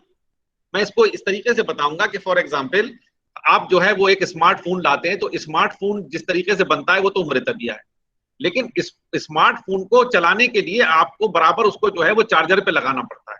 बस ये जो चार्जर पे लगाना है ये कुव्वत है, वो उसका हुसूल है कुव्वत का, तो वो ग़िज़ा है। लिहाजा हमारे ताल्लुक से पहले उम्र तबिया, उसके बाद हमारे पास आते हैं दूसरे जो हैं वो हालात बदन। तो एक तो उम्र तबिया 7 हैं, उसके बाद हालात बदन है। अगर उम्र तबिया तमाम के तमाम बेहतर तरीके से हैं तो वो एक बदन जो हमारा इंसान का बनेगा, उसका मिजाज, उसका अखलाक और उसके आज़ा, जामिद आज़ा कहलाते हैं, ऑर्गन्स, अगर वो सब अपने अपनी जगह पर ठीक हैं तो फिर वो हालत सेहत कहलाएगी। उसका जानना जरूरी है। और हालत सेहत का, और तिब की तारीफ में हम यही पढ़ते हैं। तिब की क्या तारीफ है? तिब वो इल्म है कि जिसमें हम बदन इंसान से बहस करते हैं और उसकी गर्ज़ो गायत क्या है, वो यह है कि अगर सेहत है तो उसको कायम रखा जाए, और अगर मर्ज है तो उसका इजाला किया जाए, यानी उसका इलाज किया जाए। तो सबसे पहले जो हम जानते हैं कि सेहतमंद किसे बदन किसको कहते हैं, तो उस सेहतमंद बदन के लिए जरूरी है जानना उम्र तबिया का इल्म। उम्र तबिया के अंदर हमें यह बात बताई जाएगी कि तबई क्या है, गैर तबई क्या है, नॉर्मल चीज किसको कहते हैं, अब नॉर्मल चीज किसको कहते हैं। इसमें मिजाज में आप देखेंगे मिजाज, फिर सुए मिजाज, खिलते तबई, गैर तबई, इसी तरीके से कुव्वतों का जिक्र उसके अंदर आएगा। तो ये तमाम उम्र तो बदन को बनाने वाले, जब तकवीन जनीन फीटस के बनाने में, इंसानी बदन बनाने में जो चीजें इस्तेमाल होती हैं, जो जो चीजें, उसको उम्र तबिया कहते हैं। अब उसके बाद अगर ये हालात बदन का इल्म क्या है, एक साइंस सिम्टम होते हैं कि बदन जो है वो सेहतमंद कब है और मरज जो है वो मरज शुदा कब है। अब दूसरा एक बहुत इंपॉर्टेंट मैं बात बता रहा हूँ, ये नजरियात पे बात कर रहा हूँ, मैं तारीखी हवाले भी देता जाता हूँ और नजरियात भी मैं पेश कर रहा हूँ। अब उसके बाद कुछ ऐसे असबाब होते हैं जो बदन को मेंटेन करते हैं। बदन को मेंटेन करने वाली क्या चीज है, वही जैसे मैंने आपसे कहा कि किसी भी मशीन आपने बना दी, उसके लिए एनर्जी की जरूरत होती है। जैसे आप जो है फोन को चार्जर में लगाते हैं, गाड़ी के अंदर पेट्रोल डालते हैं, तो गाड़ी चलाने में जब आप कार को चलाने जाते हैं तो आप तीन चीजें उसके अंदर देखते हैं कि भाई इसमें पेट्रोल है कि नहीं है, इसके जो है पहिए जो है उसके अंदर जो हवा का प्रेशर है वो ठीक है कि नहीं, इसके अंदर जो जो अंदर जो कार्बोरेटर है जिसको अंदर कहते हैं, मोटर की तरफ जो होता है उसमें पानी वगैरह सब है कि नहीं। अब वो जब आप कार चलाते हैं तो वो कंज्यूम भी होता है और उसकी हवा भी कम होती है और पानी भी कम होता है, फिर आप उसको भरते हैं। बस ये जो चीजें हैं इसको हम कहते हैं असबाब बदन। ये दो तरीके के होते हैं, एक को कहते हैं असबाब जरूरिया और एक को कहते हैं असबाब गैर जरूरिया। ये भी बहुत इंपॉर्टेंट नजरिया है तिब्बे यूनानी का। तो अब कौन कौन से नजरिए हुए, नंबर एक नजरिया उम्र तबिया, जिसके अंदर नजरिया अरकान नंबर एक, फिर उसके बाद नजरिया अखलाक नंबर दो, फिर उसके बाद नजरिया तबियत नंबर तीन, फिर उसके बाद नजरिया उम्र तबिया। उम्र तबिया के बाद फिर मिजाज। मिजाज के ताल्लुक से जैसे मैंने कहा, मिजाज किस चीज का नाम है, बदन की साख्त और उसके अफाल अगर ठीक है तो मिजाज ठीक है। मिजाज की तो तारीफ है, मिजाज मोतदिल हकीकी या तिब्बी, वो आप पढ़िएगा देख कर, यही वो तारीफ है कि जिस तारीफ ने मुझे भी कन्विंस किया था। जिस जमाने में मैं फर्स्ट ईयर में परेशान रहता था कि भाई ये क्या चीज है, लेकिन जब मैंने मिजाज मोतदिल तिब्बी की जब तारीफ पढ़ी और उसके अंदर मैंने ये मिजाज की तारीफ पढ़ी कि मिजाज मोतदिल तिब्बी वो मिजाज है कि जब किसी मुरक्कब में अनासर का तनासुब उसके मतलूबा अफाल व खवास के मुताबिक होता है, उसको हम मिजाज मोतदिल तिब्बी या मिजाज जो है तबई कहते हैं। मैं समझ गया कि यही वो फन है कि जो तमाम जुमला जो है वो कायनात की हर चीज का अहाता करता है और it is a true science. अब अगर किसी मुरक्कब में अनासिर का तनासुब बदल जाए और उसके जो है खवास बदल जाएं और वो अपने अफाल को अंजाम देने पर कादिर ना रहे या अनीजी हो जाए, इसी का नाम जो है फिर वो आप समझते हैं कि वो मरज है। तो ये जो नजरिया हुआ मिजाज का, तो मिजाज के ताल्लुक से हम देखते हैं कि अगर हम मिजाज को दुरुस्त रखना है तो उसके ताल्लुक से असबाब होते हैं। असबाब बहुत मशहूर हैं, हम देखते हैं जिसको हम कहते हैं असबाब सित्ता जरूरिया। जरूरिया किसे कहते हैं, ये वो फैक्टर्स हैं जो कि हर इंसान को जिंदा रखने के लिए जरूरी है। कोई भी इंसान जब तक जिंदा रहेगा इन फैक्टर्स से जो है वो एस्केप आउट नहीं हो सकता, फरार नहीं हासिल कर सकता। वो असबाब कौन से हैं, नंबर एक हवाए मुहित है, जाहिर सी बात है जिस जगह आप रहते हैं एटमॉस्फेयर, कोई इंसान जो है ऐसा नहीं हो सकता कि वो अपनी फजा से बाहर चला जाए, अपने दुनिया से बाहर चला जाए, दुनिया में ही रहना है, इसी फजा में रहना है। दूसरा जो है फिर वो माकुलात व मशरूबात, यानी उसका जो खाना पीना है, कोई भी इंसान खाए पिए बगैर नहीं रह सकता, उसको माकुलात व मशरूबात कहते हैं। फिर उसके बाद हरकत व सुकून बदनी, यानी जो हमारे बॉडी के मूवमेंट्स हैं, अफाल। उसके बाद हरकत व सुकून नफसानी, हमारी जो साइकिक फैकल्टीज हैं, हमारे पास दिमाग है। ये भी एक बहुत इंपॉर्टेंट फैक्टर है। इस वक्त कम है, लेकिन मैं यही बताना चाहता हूं कि यही एक ऐसा फैक्टर है कि जिससे हम ये पता करा सकते हैं कि एलोपैथी और यूनानी में फर्क क्या है। देखिए, इंसानी तरकीब जो है वो अतिब्बा ने 5 तरीकों से बयान की है। इंसानी जिस्म को 5 तरकीब पर मुश्तमिल पाया। पहली तरकीब में तो वो है जो कि हमारे अज़्व जो है वो बसीत होते हैं, यानी आप सेल कह लीजिए, मिसाल मैं दे रहा हूँ, सेलुलर लेवल पर पहली तरकीब है। उससे बनने वाला जो होता है वो टिश्यू होता है, वो दूसरी तरकीब है। फिर 2 टिश्यू से बनके तीसरी चीज बनती है ऑर्गन, वो तीसरी तरकीब है। फिर 3-4 ऑर्गन से मिलकर एक सिस्टम बनता है, वो चौथी तरकीब है। और तमाम सिस्टम से मिलकर बदन इंसान बनता है, वो 5वीं तरकीब है। तो ये 5वीं जब तरकीब आ गई तो आप ये समझ लीजिए कि जब तक हमारा बदन, हम अनाटमी और फिजियोलॉजी पढ़ते हैं, ये हम एलोपैथिक में भी पढ़ते हैं, सब जगह पढ़ते हैं, लेकिन यूनानी की क्या खूबसूरती है, यूनानी की खूबसूरती वो है जो यूनानी जो सिर्फ एक इंसान को न सिर्फ एक बॉडी स्ट्रक्चर और फंक्शन के तौर पर देखती है, बल्कि उसके दिमाग में क्या चल रहा है, उसका दिमाग कैसा है, उसकी दिमाग की क्या तरबियत है, उसकी सोच और फिक्र कैसी है, उस पर भी जो है तिब्बे यूनानी की नजर है। और जिसके लिए उसने कहा कि हरकत व सुकून नफसानी, और फिर नौमो यक़ज़ा, और फिर इस्तफ़राग व इत्तिबास। ये वो चीजें हैं जो बदने इंसान का हिस्सा है। ये बहुत इंपॉर्टेंट टॉपिक है, मैं इसको दोबारा जरा सा आप लोगों को बताना चाहता हूं कि जो इंसान का दिमाग होता है वो सबका अलग अलग, एनाटॉमिकल तो एक ही चीज होता है जिसको हम कहते हैं ब्रेन, लेकिन इंसान का जो माइंड है वो सबका अलग अलग होता है। इसी वजह से इंसान के माइंड के हिसाब से इंसान की सलाहियत अलग होती है, उसका इल्म अलग होता है, उसकी फन पे महारत असल अलग होती है। और ये क्यों होती है? वो जिस जगह रहता है, जिस माहौल में पढ़ता है, जिस जगह उसकी परवरिश होती है, बस ये जिस जगह उसकी परवरिश होती है, जिस जैसा वो खाता है, जहां वो रहता है, इसको हम कहते हैं गैर जरूरिया। असबाब गैर जरूरिया में कौन कौन सी चीजें आती हैं? किताबों में बस 3 चीजें दे रखी हैं, दल्क है, रियाजत है, हम्माम है। लेकिन मैं ये बताना चाहता हूं कि असबाब गैर जरूरिया में वो तमाम की तमाम चीजें कि जो दुनिया में इंसान बरतता है, इंसान को फंक्शनल में आती है, वो तमाम चीजें जो है असबाब गैर जरूरी हैं, जिसके अंदर मजहब भी है, जिसके अंदर तालीम भी है, जिसके अंदर इलाका भी है। अगर आप हिंदुस्तान में रहने वाले हैं तो आपका कल्चर अलग होगा, आपके असरात अलग होंगे, आपकी हवा आबो हवा अलग होगी। अगर आप यूरोप के रहने वाले हैं तो आपका मिजाज बदल जाएगा। तो ये जो फैक्टर है असबाब जरूरिया और गैर जरूरिया, इसको हम कहते हैं हालात बदन। और इसके बाद जो चौथी चीज है नजरिया तिब्बे यूनानी का, वो है असबाब व अलामात। असबाब व अलामात के फैक्टर में ये है कि असबाब हमने देख लिया, अब उसकी अलामत क्या है। जो किताबों में लिखा हुआ है वो वाली अलामत लिखी है जो कि हवा से खमसा जाहिरा से हम लोग देख सकते हैं, आंख से देखना, कान से सुनना और जो नाक से देखना। लेकिन आजकल इंस्ट्रूमेंट्स आ गए हैं तो हम उसका भी इस्तेमाल करते हैं डायग्नोस के अंदर, पूरी लैब्स हमारे पास हैं, उस जमाने में नहीं थी। तो जितनी भी जो चीजें हम देखते हैं, रिपोर्ट्स हैं, लैब्स हैं, ईसीजी है, एक्सरे हैं, ये तमाम हमारे पास जो चीजें हैं वो उसी का हिस्सा है, जो अलामत है।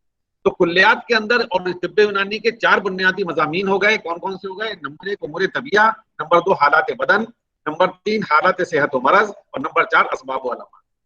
अब हमारा जो तबीब का जो काम होता है, जो आपको टीचिंग एंड ट्रेनिंग लेनी है, वो ये लेनी है कि अल्टीमेट गोल हमारा क्या है। अल्टीमेट गोल हमारा ये है कि जब हमारे पास कोई मरीज आए तो हम उसके मरज की तशखीस कर सकें, हम उसके बदन की तशखीस कर सकें, हम ये देख सकें कि आया वो सेहत में है या मरज में है, या वो अगर मरज में है तो किस दर्जे में है।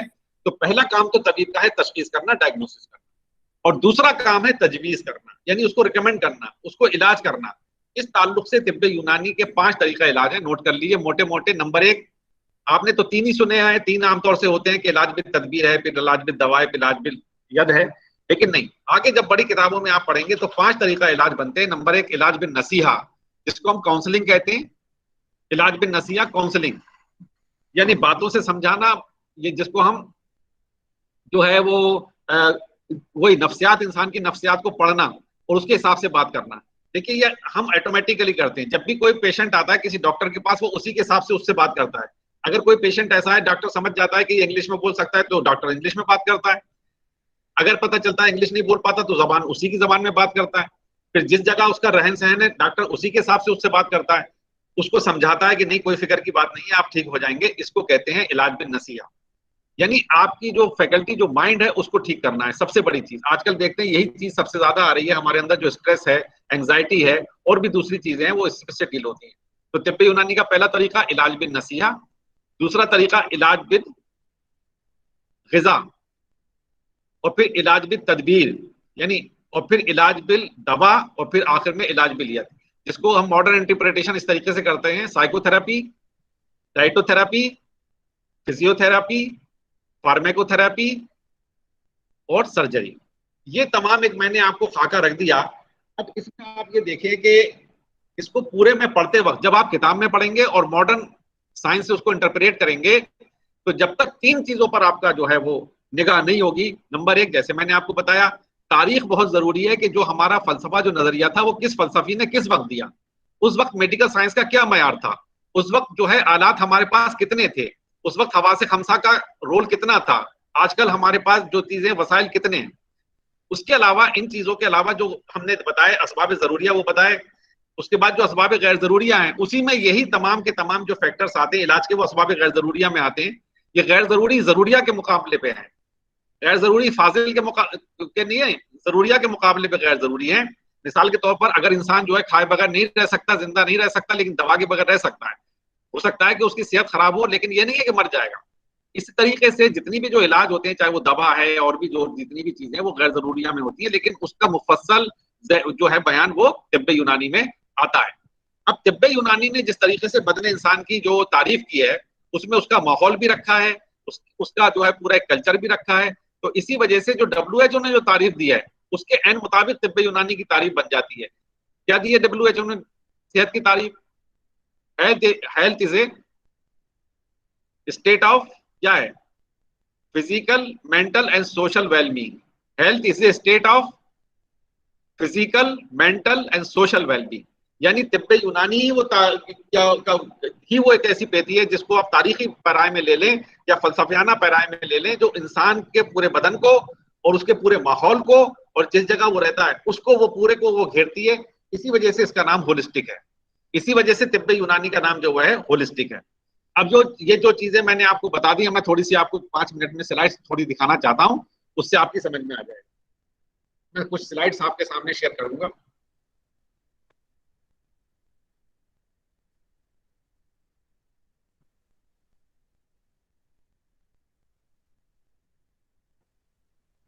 अस्सलाम वालेकुम सर। जी जी, बहुत बहुत शुक्रिया। बच्चों, आपने सर को सुना अभी बेसिक कॉन्सेप्ट ऑफ यूनानी। सर अभी कंटिन्यू है? हाँ कंटिन्यू है, मैं स्लाइड दे रहा हूँ ना, ये स्लाइड थोड़ी दिखा रहा है। Okay sir, okay sir. जी जी,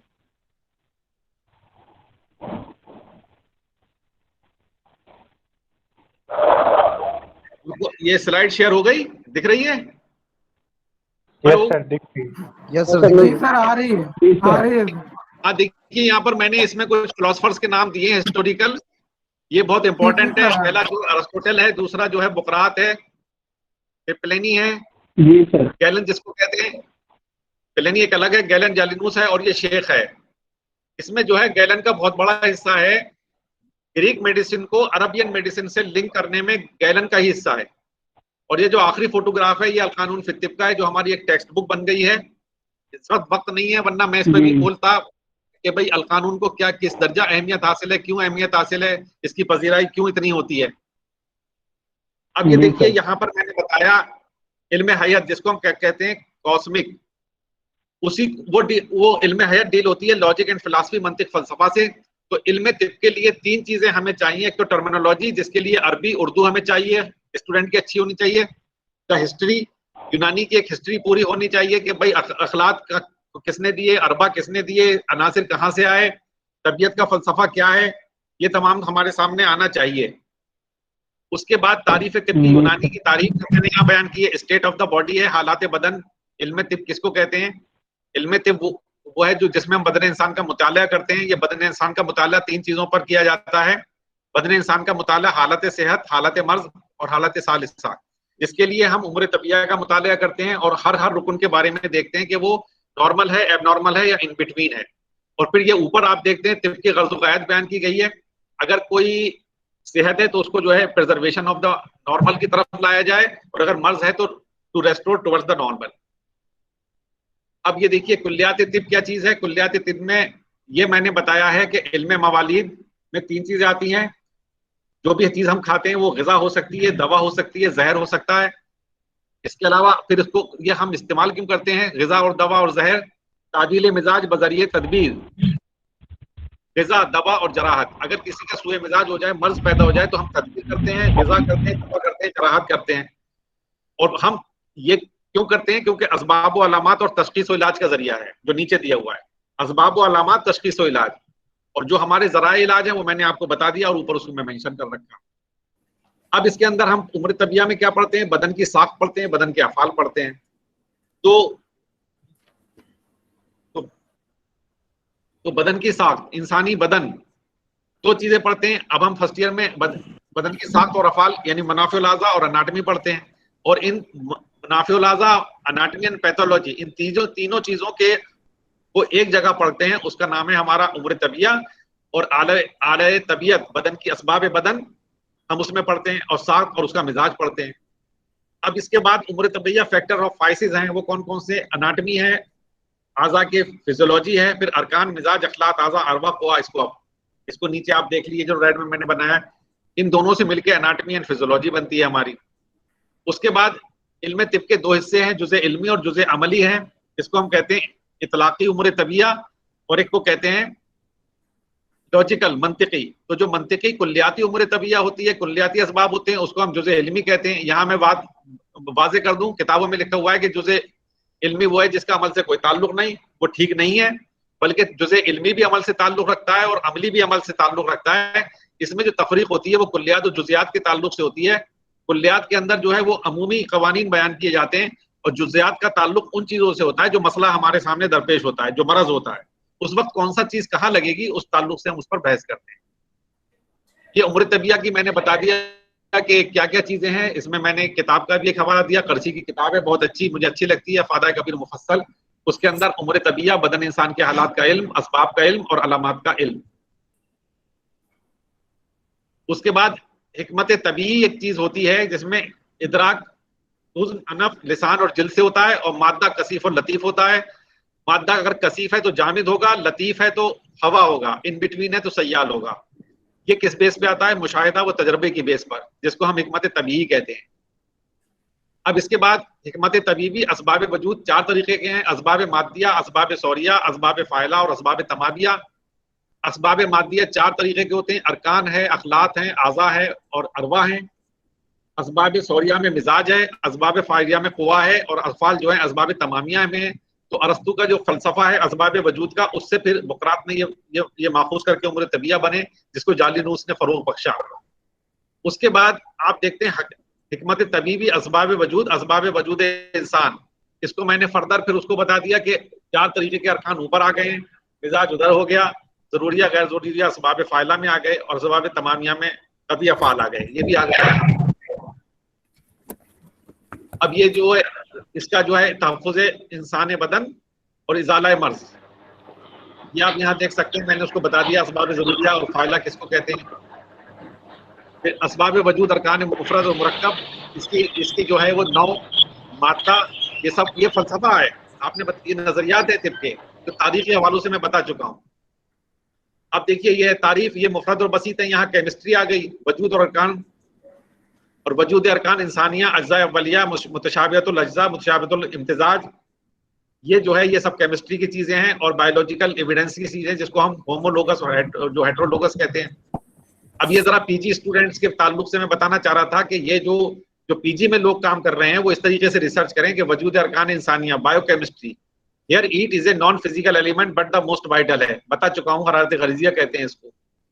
इसी तरीके से ये अखलाक है, give the mass organs and energy vital force, अखलाक तौलीद करते हैं 2 चीजों की, कसीफ हैं तो आज़ा बनाते हैं, लतीफ हैं तो एनर्जी बनाते हैं, वाइटल फोर्स का सबब बनते हैं। अब ये मॉडर्न में हम आज़ा किसे कहते हैं? Cell, tissue, organ system, the whole body, जो मैंने कहा था इंसानी तरकीब जो है 5 हिस्सों पर मुश्तमिल है। फिर अरवा, द सोर्स ऑफ पावर है ये अरवा, रूह द सोर्स ऑफ पावर, इसके बगैर जो है हीट जनरेट ही नहीं हो सकती, खिलते लतीफ से मिलती है। मॉडर्न में हम इसको कह सकते हैं कि एटीपी से जब ऑक्सीजन मिलकर ऑक्सीडेशन होता है उसके बाद एनर्जी होती है। अब यहाँ पर कुछ स्लाइड्स ऐसी हैं जो मैंने हिस्टोरिकल ओवरव्यू अपने दे रखा है, कहाँ से हुआ उसको मैंने बिल्कुल नटशेल में डाल दिया।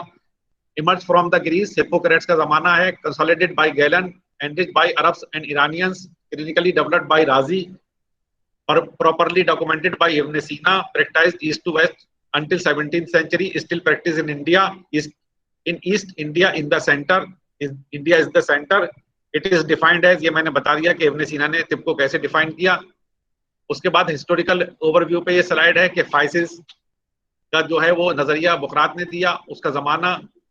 उसके बाद गैलन ने क्या किया इसके अंदर, वो मैंने यहाँ बताने की कोशिश की, जो मैंने अपने लेक्चर में कवर कर लिया। उसके बाद राजी और इब्न सीना ने ग्रीक को अरब में क्या क्या कारनामे अंजाम दिए। उसके बाद हिस्टोरिकल ओवरव्यूज का दिया हुआ है यहाँ पर, कौन सी सेंचुरी से क्या हुआ, आयुर्वेदा से क्या इसमें ज्वाइंट चीजें हैं और क्या क्या चीज नहीं है। उसके बाद यूनानी मेडिसिन इन इंडिया है, it is one of the indigenous system of medicine governed by ministry of Ayush. CCIM is the governing body for education and practice. CCRM is the council for the research and development. Today, 87 colleges are active throughout India. The level of study are diploma, graduation, post-graduation, MD, MS, and PhD.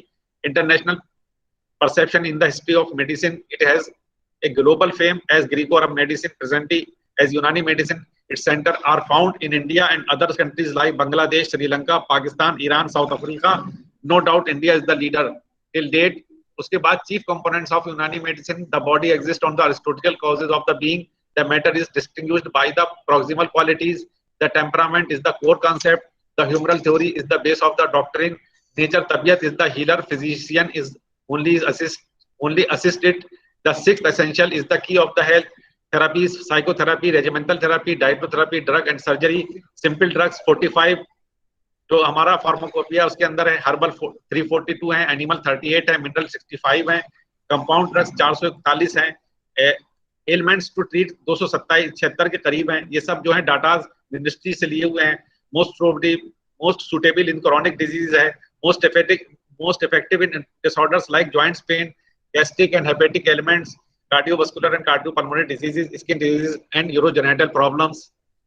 इसके बाद the doctrine of Unani medicine के बारे में मैंने लिखा है। The यूनानी medicine, ये जो एविसिना की जो किताब है उसके मैंने जो इस्तांबुल के जो नुस्खे हैं और वेलकम के नुस्खे हैं वहां पर से इस्तेफादा किया है। It is the science by which, ये तो उसके अंदर जो बयान की हुई तारीफ है। इसके अलावा यूनानी डॉक्ट्रिन के फिर अरिस्टोटल का है बदला हुआ थोड़ा सा, जो असबाब वजूद है यहाँ भी मैंने दिए हैं इंग्लिश के अंदर। उसके अंदर बॉडी में कौन कौन से कॉजेज होते हैं और कैसे वो काम करती है उसके अंदर हम देख सकते हैं। मेटलिस्टिक कॉज कहलाता है, फिर फॉर्मल कॉज है, एफिशिएंट कॉज है, फिर फाइनल कॉज है। ये अरस्तू का जिस्म है। और फिर मैंने बताया असबाब मादिया, सौरिया, असबाब फाइला, तमामिया, फिर उसको मैंने ग्राफिकल बताने की कोशिश की है। ये तबीयत है, यहाँ पर आपने मैंने बताने की कोशिश की है। तबीयत जो है मरकजी नजरिया है तिब्बी यूनानी का, एक पावर है, यही काम करती है। और तबीयत जो है इसका असिस्टेंट है। एसेंशियल कॉजेस के अंदर ये मैंने पहले ही बता रखे हैं। एनवायरमेंटल, एयर एंड ब्रीथ है, फूड एंड ड्रिंक्स है, बॉडी मूवमेंट एंड रेस्ट है, स्लीप एंड वेकफुलनेस है, मेंटल मूवमेंट एंड रेस्ट है। उसके बाद एलिमिनेशन एंड रिटेंशन है। फिर ये एसेंशियल कॉजेस की मैंने बताई हैं अलग अलग। टाइम नहीं था, ये तो बहुत लंबा लेक्चर है, लेकिन एक ही लेक्चर में मैंने ट्राई किया आपको सब दिखाने की कुछ ना कुछ कि ये किस तरीके से हमारी यूनानी मेडिसिन आजकल की एडवांस इरा से मैच करती है। और जो कुछ भी आज हो रहा है वो यूनानी से बाहर नहीं है, सब यूनानी में पहले से ही मेंशन्ड है। ये नॉन एसेंशियल कॉजेज है जिसमें एज है, जेंडर है, हैबिट्स हैं, ज्योग्राफिकल कंडीशंस हैं, रेजिडेंशियल एनवायरनमेंट है, ऑक्यूपेशन एंड सोशल स्टेटस है, रिलीजन है एंड मैनी मोर। यानी ये जितना भी हमारे जो इर्द गिर्द जो भी पूरी दुनिया है उसको तिब्बे यूनानी कवर करती है, क्योंकि इनका हमारी सेहत पर बराह रास्त असर पड़ता है। आप देख रहे हैं रोजाना पॉल्यूशन है, पॉल्यूटेड वाटर है, ये तमाम चीजें। जब आप हवाएं मुहित पढ़ेंगे, एटमॉस्फेयर, अब ये होलिस्टिक अप्रोच किसको कहते हैं ये मैंने यहाँ बताने की कोशिश की है। यानी हर चीज से इंसानी बदन जो है वो होता है, उस अपने माहौल को साफ रखना है, अपने जो है बदन को साफ रखना है, अपनी सोच को, फिक्र को साफ रखना है। अब कोरोना वायरस इतना फैला हुआ है, उसमें जो हम देखते हैं कि डिस्टेंस रखना है, हाथ नहीं मिलाना है, मास्क लगा के रखना है, ये तमाम की तमाम चीजें जो हमारी हवाई मुहित में कवर होती हैं एसेंशियल फैक्टर में। और नॉन एसेंशियल फैक्टर में ये है कि एसेंशियल नहीं है, जरूरी नहीं है हम सब एक साथ मिलकर बैठे। डिस्टेंस अगर हम कर सकते हैं तो उसको देखिए, नाक से हवा लेना तो जरूरी है, तो हम तो सांस तो लेंगे तो मास्क लगा सकते हैं, और एक लेकिन हम जरूरी नहीं है हम मिल के बैठे। तो ये सब बड़े तफसील से यूनानी मेडिसिन की किताबों में मौजूद है। फिर होलिज्म, होलिस्टिक अप्रोच क्या होती है? Holism is the composition of intrinsic and extrinsic factor of the body as put forth by the concept of essential and non-essential causes. This fact to maintain good health now has been accepted globally and defined in black and white by the World Health Organization as follows. Health is a state of complete physical, mental and social well-being and not merely the absence of disease or infirmity. ये फिर एक दूसरे तरीके से मैंने define कर दिया है कि होलिस्टिक अप्रोच किसको कहते हैं। और ये लॉज ऑफ ट्रीटमेंट है, ये भी बहुत इंपॉर्टेंट है। ये लॉज ऑफ ट्रीटमेंट आप कैसे ट्रीट करेंगे? Treat the root cause by keeping holistic approach in view, keep the physis strong by maintaining the essentials and non essential accordance, if the physis decline make it strong by modifying the essential and non essential causes. For cure use the most natural way to treat the first, then after come to the far तो ये पूरे एक मैंने dot point में पूरे दिखा दिए कि तबीब को किन लाइन के ऊपर इलाज करना है। ये नहीं कि जब जो मरीज आ गया तो फौरन दवा दे दिया, कुछ कर दिया। ये पूरा प्रोटोकॉल है जो कि इन अकॉर्डेंस विद द तबीयत है। पहले साइकोथेरेपी है, उसके बाद रेजिमेनल थेरेपी है, उसके बाद डाइट थेरेपी है, उसके बाद फार्माकोथेरेपी है और इन द लास्ट सर्जरी है। और अगर जरूरत पड़े तो हम सब चीजों को कंपाउंड तरीके से भी साइमल्टेनियस इस्तेमाल कर सकते हैं। और ये लाइन ऑफ ट्रीटमेंट ये है: counselling, physiotherapy, diet therapy, drug therapy and surgery.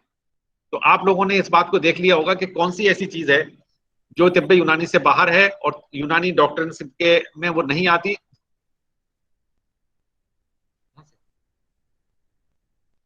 तो ये मैंने कुछ बताने की कोशिश की है, और बहुत अभी बहुत एक पूरा समंदर है, आप तो इसमें देखेंगे। बस मैं आप लोगों से, जो स्टूडेंट्स हैं, उनसे ये मैं इल्तिमास, ये रिक्वेस्ट करना चाहता हूँ कि तिब्बे यूनानी को दिल से पढ़ें। ये मदर ऑफ पैथीज है, इसकी एक पूरी ज़बी तारीख है, सदियों पर मुहित तारीख है, कम से कम 1200 साल की तारीख, 800 साल की तारीख तो हिंदुस्तान में ही है। और इस वक्त हिंदुस्तान जो लीड कर रहा है यूनानी मेडिसिन के ताल्लुक से, आयुर्वेदिक के ताल्लुक से, उसको आपको जो है कमांड लेना है। अगर आप इसको सही तरीके से पढ़ेंगे और इसके उसूल और ज़वाबित को मद्देनजर रखते हुए अगर आप इलाज करेंगे, तो मुझे कोई शक नहीं है कि जो आज जिस तरीके से आज दुनिया में बीमारियां हैं, उसका इजाला आराम से नहीं होगा। मैं समझता हूं कि आप लोगों ने मुझे इतना वक्त दिया, मैं बहुत बहुत ममनून हूं, और नफीस साहब का और प्रिंसिपल साहब का और वाइस प्रिंसिपल साहब का और आप सभी हजरात का कि आपने मुझे सुना। बहुत बहुत शुक्रिया।